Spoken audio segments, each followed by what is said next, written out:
10 years, y'all. I ran my own business for 10 years before I decided to close my business and go work for another employer. And let me be the first to tell you, even though I thought I was ready, I was not ready. Now, don't get me wrong, when you're running your own business, you're stressed out over things like, inventory and marketing and all that good stuff. But the upside of it is that you're your own boss. I mean, you set your own schedule, you go into work when you want to, you leave when you want to. If you want to take a 2-hour lunch break, you can do so. If you want to just decide today I'm going to start my vacation, you can do so. Man, but I'm going to tell you, when I went back into the workforce, I thought I was ready. I thought I was ready for that transition, but whoo, it was a big shock to my system. So I'll tell you, I experienced a lot when I made that transition, but I also learned a lot too. Hey everyone, my name is Reeves, and today we have another edition of Easy, but not so easy. Tony Reeves, fire. Following the news in any way, shape, or form. So today I want to talk to you about what it means to transition from being a business owner to back to working as an employee. Step Tony Reeves, fire. Tony Reeves. Let's go ahead and get started. All right, so this is how it goes down. You've been running your business for a period of time, whether it be for a few months or a few years, but now you've got to the position where the next transition of your life, you believe it's in your best interest to go back into the workforce in terms of working for someone, a corporation or a private company. A corporation, private company, or even the government. Wonderful. Once you've made that decision, shutting everything down is fairly straightforward in your mind. All it is, you're just turning the water off.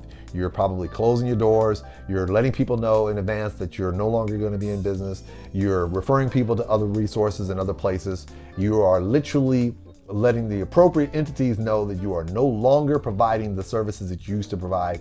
Now you're going from not having to worry about all the headaches of bookkeeping, managing people, and paying attention to your revenues, profits and losses and all that good stuff, and rolling back into being a good old-fashioned employee where somebody else is handling all that.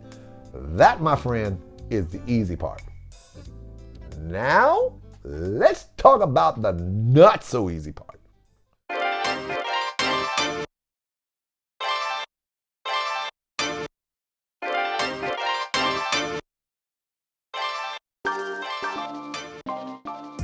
Identifying what responsibilities you still have after the fact is probably going to be your biggest nightmare.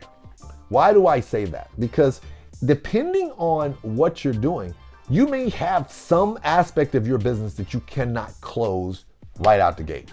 You can set a target date, but depending on what your type of job you're doing or what kind of company you have, you may have things that you may still have to maintain doing even after you've closed your doors. So I say that to say that you may find yourself in this unique position of having to look at what you're doing and saying, what responsibilities do I still have despite the fact that I'm closing doors? So even though you're effectively no longer doing your business, you may still have some responsibilities that you have to take over or take care of even after you've closed your business.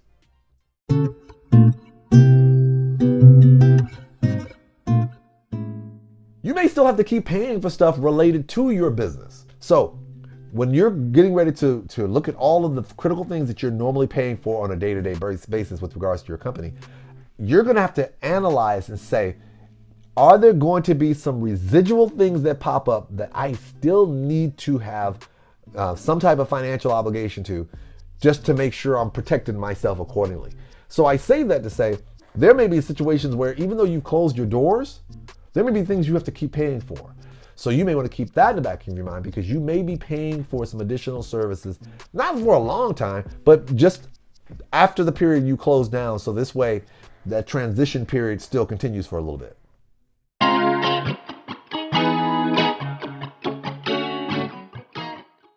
Then you've got to decide if there's something you want to maintain because of the established reputation you've established after that. And so what you've got to ask yourself going forward is that when you're in the process of transitioning out, you've got to remember, especially if you've done this for a few years, okay? Especially if you've done this for a few years, you have established a reputation for yourself. And there are people who are going to acknowledge and remember you for the things that you did. You may still want to maintain a presence. I'm not talking about put your toe in the water and keep trying to think about whether you should go back out there. That's not what I'm saying. I'm saying that you have developed amount and invested a significant amount of your intellectual property in creating this brand for yourself. You have created a brand. That brand doesn't disappear just because you closed your doors. So you have to ask yourself, do I need to do something to at least ensure that the existence of my brand is still there, even though the things I did within that brand is no longer there? So you're gonna have to, the not so easy part is evaluating what aspects of your brand do you want to have remain. Because let's be clear, you may say, well, I'm gonna go over here, work for the place over here, just ride this thing and keep on trucking and moving off to the sunset.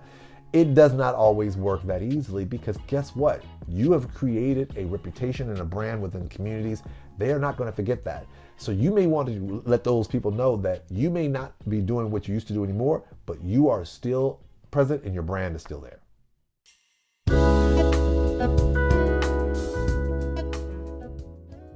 Let me tell you, it's not always easy to make that transition from having a business owner and going back into the workforce.